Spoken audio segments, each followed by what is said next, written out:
Donc, bienvenue à cette deuxième journée du colloque sur l'université du 21e siècle, enjeux, défis et prospectives. Comme disait Monsieur Quirillon hier, rêvons et essayons de penser l'université autrement, ou du moins comment l'adapter à son 21e siècle. Donc, sans plus tarder, j'ouvre la deuxième séance du colloque, donc qui s'intitule « Grandeur et misère de la recherche universitaire et universitaire interdisciplinaire ». Donc, Madame Louise Poisson va présider la séance. Donc, il va y avoir sur le panel François-Joseph Lapointe, Catherine Laprise et Julie Morin-Riva. Donc, je vous demanderai de vous installer à l'endroit approprié, là, ici. Donc, je vais quand même présenter Louise d'abord, hein, qui ne connaît pas Madame Louise Poisson. Donc, directrice scientifique du Fonds Société et Culture. Louise, elle a un PhD en philosophie, directrice du Fonds Société et Culture, comme je disais. Elle a été doyenne de la Faculté des Arts à l'Université du Québec à Montréal de 2006 à 2015 et professeure d'esthétique à l'École des arts visuels et médiatiques de 89 à 2006, où elle dirigeait le groupe de recherche des arts médiatiques Hexagramme. Elle est l'auteure de nombreux ouvrages et articles publiés au Canada et à l'étranger, et elle est même membre de la Société royale du Canada. Louise. Merci Denise. Merci d'être là. C'est avec un grand plaisir que je vais animer cet avant-midi.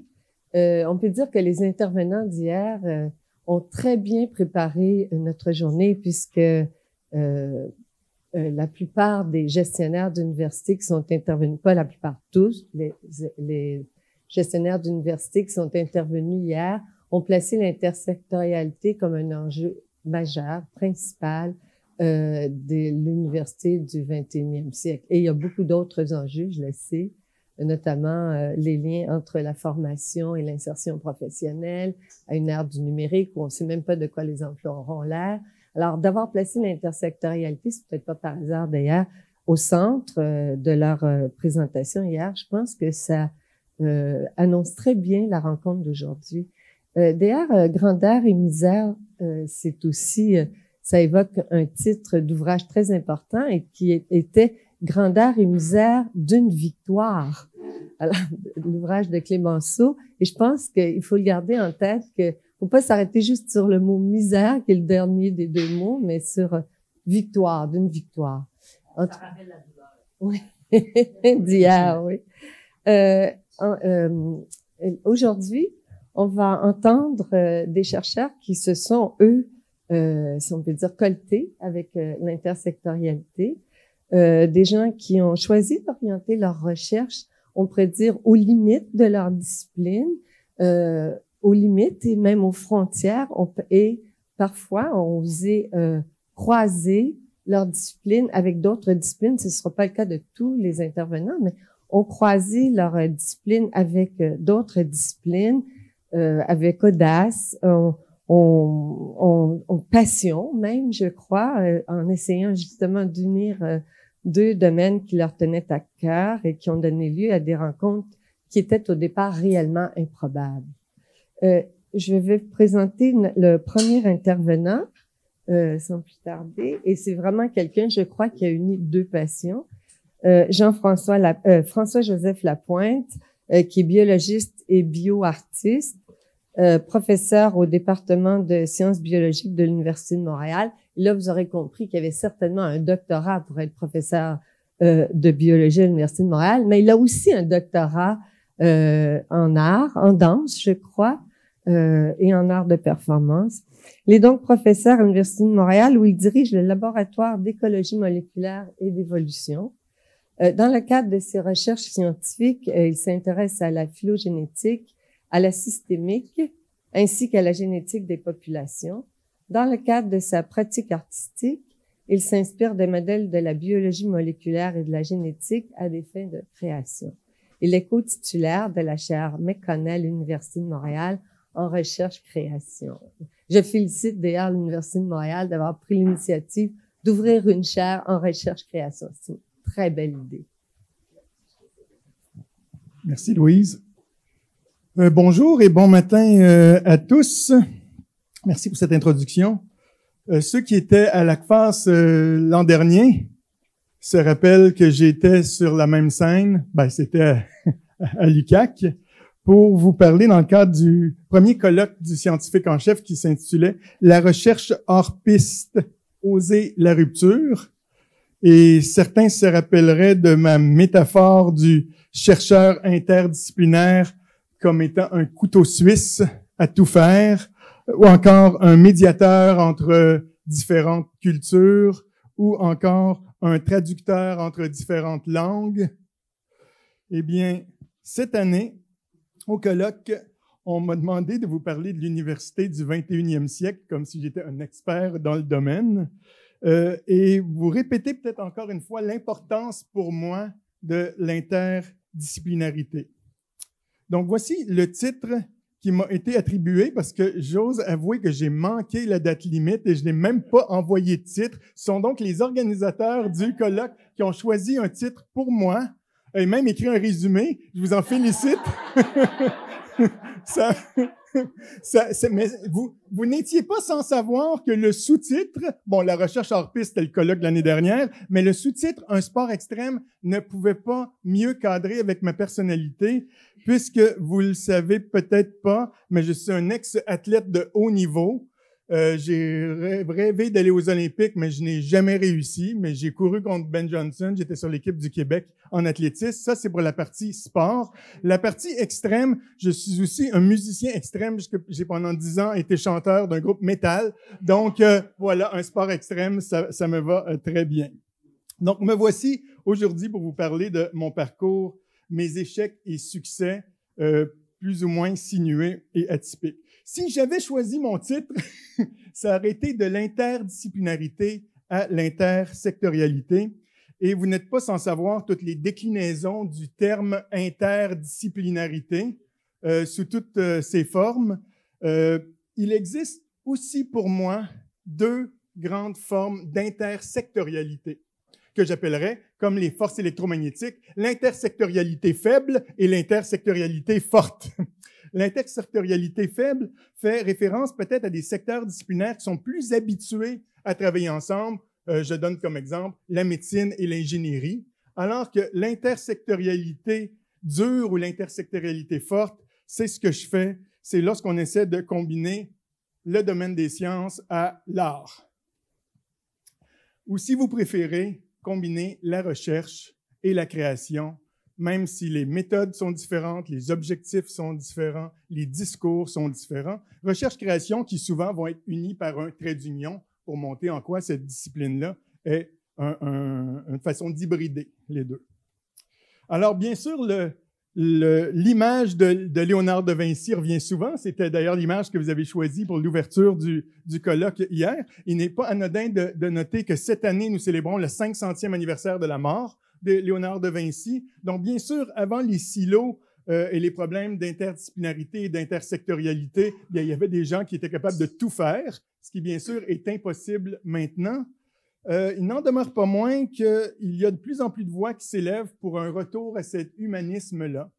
Et j'en profite pour faire référence à ce fameux mouvement, STEM to STEAM, qui vient de l'anglais. STEM, c'est Science, Technology, Engineering and Mathematics, donc tous les domaines de recherche en sciences, auxquels on ajoute la lettre A pour en faire de la vapeur, STEM to STEAM, où on nous met en bas art plus science égale progrès. Bon, j'aime pas nécessairement le terme de progrès. La question qui m'intéresse, en fait, c'est de l'importance du A dans le STEAM. En quoi l'art peut-il changer les choses et en quoi devrait-on ajouter un peu d'une petite dose d'art dans la sauce scientifique? Qu'est-ce que le monde universitaire aurait à gagner de passer d'un mouvement STEM à un mouvement STEAM? Dans l'histoire des relations complexes entre le domaine des arts et le domaine des sciences, vous n'êtes pas sans savoir que deux pôles s'opposent, deux pôles extrêmes. Il y a les tenants de la séparation entre le domaine des arts et le domaine des sciences, tels que Snow et son fameux livre « Les deux cultures » en 1959. Donc, deux domaines irréconciliables. Et il y a d'un autre côté les tenants de l'art science étant fusionné, même si les discours sont différents, parce que la quête de connaissances auquel participent ces deux domaines-là est la même. Alors, vous savez très bien de quel côté de ce gradient je me situe. Donc, je suis l'apôtre de l'intersectorialité art et sciences, que je représente ici par un escabeau, et donc une échelle intersectorielle qui nous amène vers l'intersectorialité. Donc, je vais donc, à partir de maintenant, vous parler, puisque c'est le titre de cette session ce matin, de mes grandeurs et de mes misères à faire de l'intersectorialité. À partir d'ici, ma présentation va être très personnelle, voire autoréférentielle, pour ne pas dire complètement narcissique. Donc, veuillez m'en excuser. Premier constat, premier problème, quand on fait de l'intersectorialité, c'est que l'évaluation par les pairs, c'est assez complexe. J'ai 2 CV. Selon que je postule au FRQNT ou au FRQSC, j'ai 2 listes de mots-clés. Je mets de l'avant certaines réalisations dans un cas et je vais taire certaines autres réalisations dans d'autres cas. Donc, on m'oblige à mentir finalement parce que les comités d'évaluation, qu'il s'agisse des différents programmes, mais aussi les comités d'engagement, les comités de promotion, les comités universitaires, ont beaucoup de difficultés à traiter avec ces dossiers plus ou moins atypiques. Autre problème, l'affiliation départementale.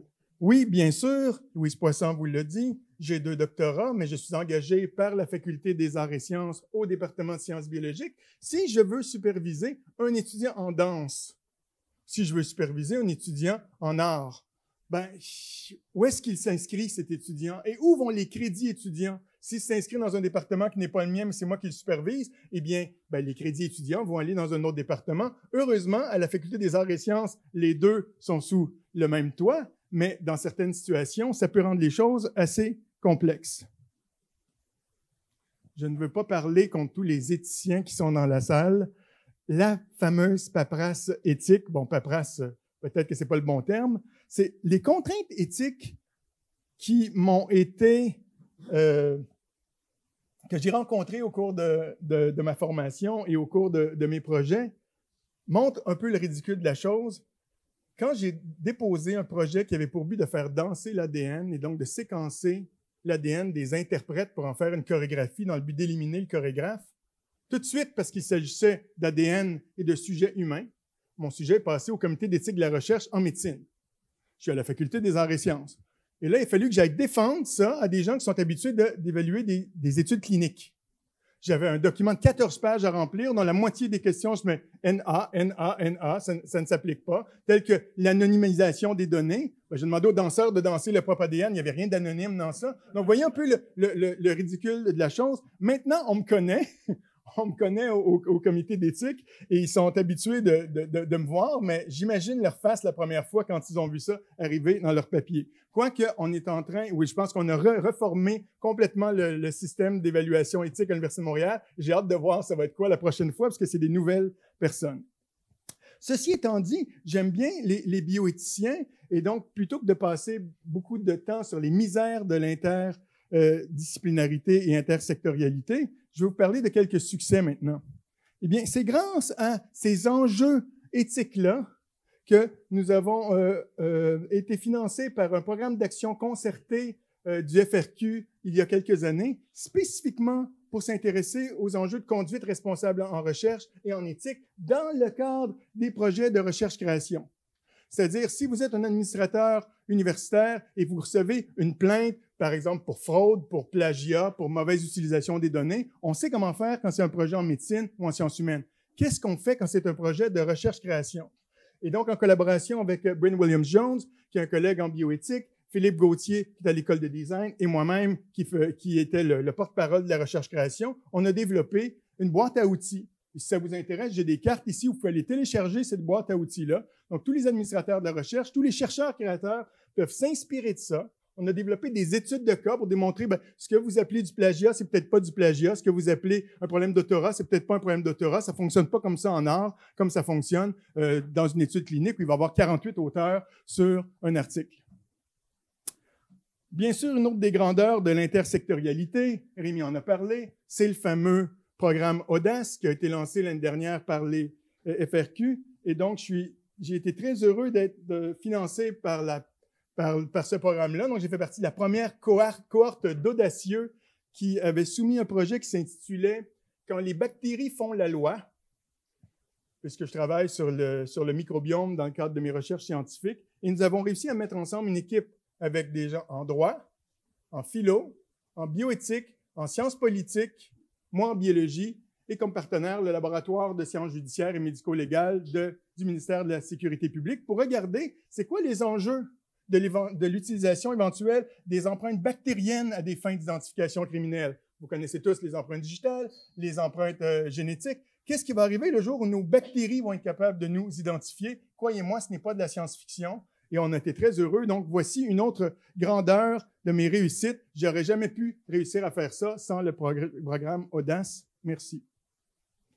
Autre exemple de grandeur et succès de l'intersectorialité tient à ma participation de plus en plus de cours de formation dans différentes institutions pour des chercheurs qui ne sont pas spécifiquement des artistes. Et je vous donne ici comme exemple une invitation que j'ai eue à l'Université de la Californie l'année dernière pour aller parler d'art à des étudiants qui étudient en médecine, donc des futurs médecins. Et on a fait un workshop avec eux pendant une semaine où on a utilisé des données scientifiques et des visualisations de données scientifiques. Ça a tellement bien fonctionné qu'on a écrit un article scientifique avec ça. Donc, dans le programme de Medical Humanities, il y en a de plus en plus maintenant qui sont donnés. On inclut de l'art, on inclut du creative writing dans la formation de futurs médecins. Je suis aussi de plus en plus invité comme expert ou consultant dans des projets de danse et de théâtre documentaire. Et en voici 3 exemples. Donc, le dénominateur commun, qui est une pièce qui a été présentée il y a 2 ans. J'ai servi comme expert sur cette pièce-là. Le projet Bébé, qui a été diffusé il y a quelques semaines à peine au niveau théâtre expérimental, où il y avait des bébés qui étaient effectivement sur scène. C'était assez fantastique. De même que le projet Tout inclus de François Grisé, que l'année prochaine. Est-ce qu'on m'aurait dit, quand j'ai été engagé à l'Université de Montréal il y a 25 ans, qu'un jour je collaborais avec des gens du milieu du théâtre? Maintenant, ça m'arrive presque à chaque mois. Et bien sûr, j'en parlais avant de commencer à la pause, c'est quoi l'objectif de tout scientifique dans sa vie, le Saint Graal, la consécration, publié dans Nature un jour? Ben, moi, ça ne m'est jamais arrivé, mais ça fait toujours sourire mes collègues de voir que ma photo était dans Nature, non pas pour mes projets scientifiques, mais à cause de ma collaboration avec des artistes et ma pratique hybride de l'art et de la science. Comme quoi, encore une fois, une des grandeurs de l'intersectorialité, c'est que ça ouvre des portes qu'on ne pouvait même pas prévoir a priori.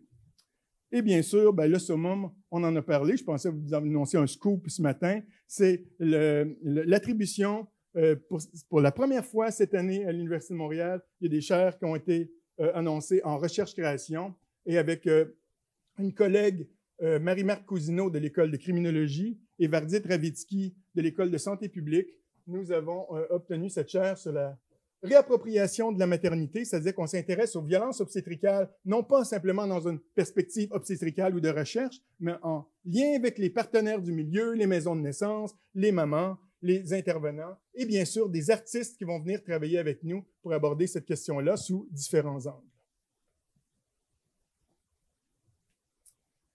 Alors, suite à ces grandeurs et misères, j'ai une liste de recommandations que je veux formuler aux responsables et administrateurs des universités ici dans la salle pour essayer de répondre aux défis majeurs de l'intersectorialité, bien sûr, qui répondent aux contraintes que moi j'ai vécues. Donc, en fait, j'ai 2 petites dernières diapos à vous proposer. La première s'adresse aux universités. La deuxième s'adresse à vous, peut-être comme individu qui voudriez devenir intersectoriel. Je vous explique comment faire.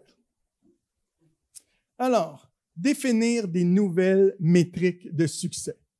Comment mettre en parallèle une exposition au Centre Pompidou, un article dans Nature? Combien ça vaut dans un CV?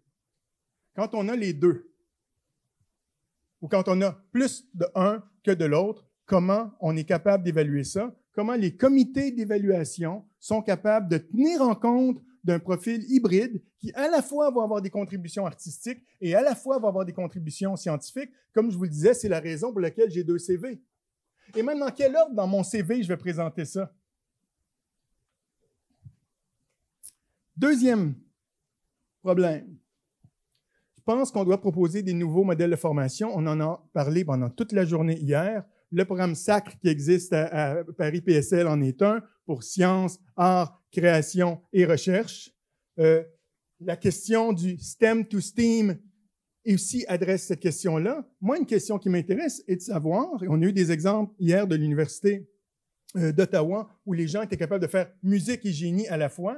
Est-ce qu'il est mieux d'étudier les deux à la fois? D'étudier l'art et ensuite la science? D'étudier la science et ensuite l'art comme je l'ai fait? Je ne sais pas quel est le meilleur de ces modèles-là. Je pense qu'on a besoin peut-être d'une étude à plus long terme qui compare ces différents types de curricula. Encourager les chercheurs généralistes. Est-ce que Luc Alain est encore dans la salle? Donc, si Luc Alain était ici, il comprendrait ce que je veux dire par là, généraliste entre guillemets. Donc, vous savez, en biologie, il y a deux types de prédateurs ou de consommateurs. Il y a les généralistes qui mangent de tout, puis il y a les spécialistes qui sont spécialisés sur un type de proie. Eh bien, il y a aussi des chercheurs généralistes et il y a des chercheurs spécialistes. Et dans notre système, les chercheurs spécialistes sont ceux qui sont valorisés. Les touche-à-tout, on a l'impression qu'ils n'ont aucune spécialité, qu'ils sont toujours assis entre deux chaises. Je pense qu'on aurait avantage à encourager ce type de recherche-là et ce type de chercheurs-là. Promouvoir l'apprentissage par la pratique, c'est certainement un de mes credos, ça. Expérimenter, expérimenter, expérimenter encore. Je pense que le lien entre l'art et la science, c'est dans l'expérimentation. La science expérimentale et l'art expérimental, la performance, c'est du moins ce que je pratique. Et la recherche-création, d'ailleurs, la traduction qui est souvent utilisée en anglais, c'est practice-led research, parce qu'il n'y a pas vraiment de recherche-création. Research creation, ça n'existe pas. Dans le monde anglo-saxon, on parle de practice-led research. Donc, comment la pratique peut nous informer sur notre recherche. Bien sûr, créer davantage de lieux d'échange intersectoriels. Et je fais référence ici à des programmes d'artistes en résidence dans des laboratoires scientifiques. Vous savez, il y en existe un au CERN. Mais, à mon avis, je crois qu'on aurait aussi besoin de programmes de scientifiques en résidence dans des milieux de l'art. Et ça, il y en a quelques-uns qui existent, mais pas assez, à mon avis. Donc, ces lieux d'échange intersectoriels-là permettent d'avoir des maillages qui sont beaucoup plus féconds. Et bien sûr, puisqu'on nous demandait de penser grand, je pense qu'il faut faire la révolution et réinventer une nouvelle épistémologie.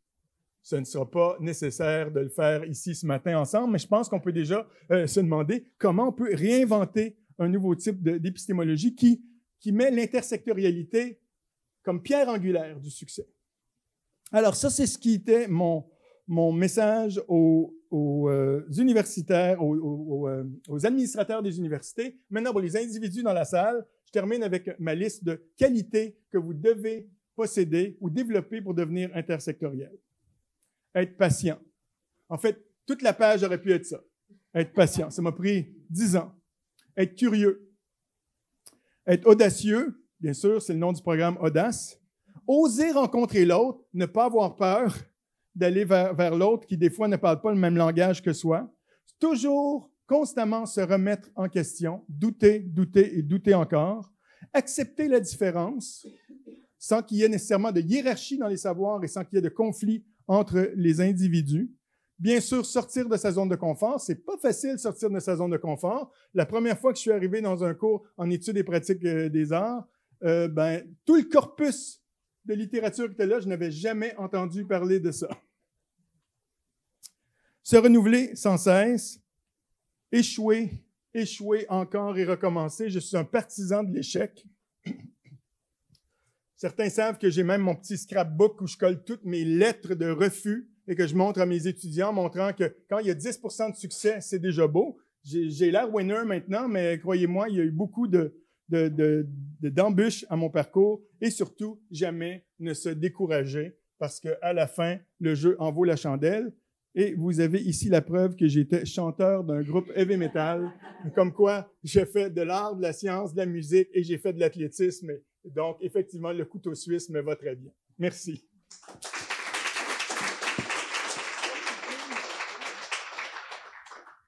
Merci beaucoup, François-Joseph. Est-ce qu'il y a des questions? En fait, François-Joseph représente un cas de figure vraiment unique puisqu'il intègre lui-même l'intersectorialité. La plupart du temps, les gens sont obligés de former un couple.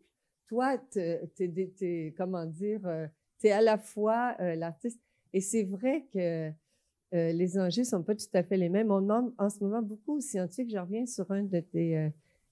pour vous laisser le temps de lever la main, parce qu'on a le temps pour une ou deux questions.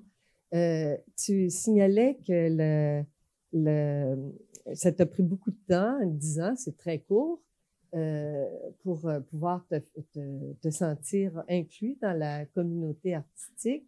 En fait, il y a un enjeu qui est différent dans la communauté artistique par rapport à la communauté des scientifiques, parce que les scientifiques, vous êtes évalués par vos pairs, les artistes aussi, mais les artistes sont directement évalués par le public en plus. Et disons que le juge le plus sévère, c'est le public. S'il n'y a pas de public pour une représentation, s'il n'y a pas de public pour acheter une œuvre, c'est dommage, mais même s'il y a eu un article scientifique publié autour de mon œuvre, le public est là. Et là, c'est vrai qu'il y a un grand défi un apprentissage et un défi... bon, enfin, tout ce que tu as signalé était pertinent, je veux dire, était tellement réel. Et je pense que quand tu dis qu'il faudrait développer une nouvelle épistémologie, c'est en train de se faire.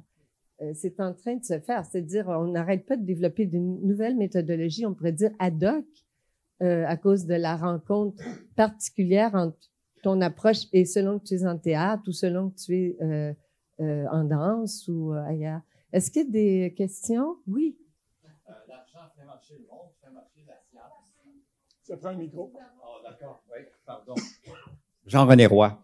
L'argent fait marcher le monde, l'argent fait marcher la science. Je pense qu'au Canada et au Québec, on n'a pas des programmes qui s'ouvrent aisément au genre d'initiative que vous faites.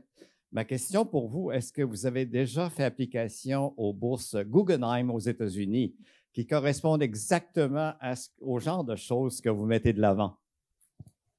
Ben, j'ai pas besoin parce que, en fait, maintenant, j'ai même plus d'argent pour faire des projets de recherche-création que faire des projets qui sont uniquement scientifiques, que ce soit par le CRSH, que ce soit par le FRQSC, que ce soit maintenant par une chaire en recherche-création. Et comme je disais aussi à mon entrée, je pourrais même appliquer au Conseil des arts et au CALC, mais je décide de ne pas le faire parce que les artistes professionnels, c'est leur seule source de revenus. Puis moi, je pense que j'en ai assez pour être capable de les chercher. Donc, comme environ 80% de mon travail, c'est d'écrire des demandes de subventions, ben, je ne sais pas si ça prend combien de pages les bourses Guggenheim, mais pour le moment, j'en ai pas besoin. Guggenheim demande assez peu et il est accessible autant aux Américains qu'aux Canadiens et Canadiennes. Donc, encouragez les autres. Vous allez bien dans votre chariot, là, mais pensez aux autres. Oui.